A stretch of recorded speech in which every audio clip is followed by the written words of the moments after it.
Ao anatin'izay fifidianana izay indrindra raha mofo dia dingana tsy maintsy lalovana ivoahana amin'ny krizy ny fifidianana.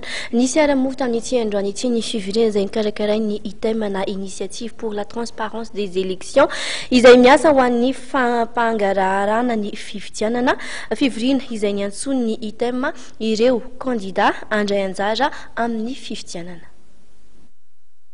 Ny anatanteraka fifidianana ao anatin'ny mangarahara sy fampitokisana ny tanjona ho an'ny ITEM izay vondronan'ny teknisiana toy ny mpikambana amin'ny fiarahamonim-pirenena, mpitsara sy mpahay fiarahamonina.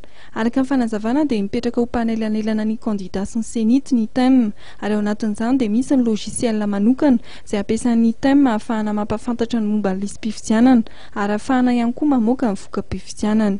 Na ny senity na ny candidat ma ihany ireo mpanao gazetana itsika malagasy raha vonintsika dia izay afaka milaza hoe amin'ny fifidianana io sy amin'ny fifidianana manaraka rehetra tsy herinandro tsy tapabolana adiny roa dia alanantsika tao ny vokam-pifidianana.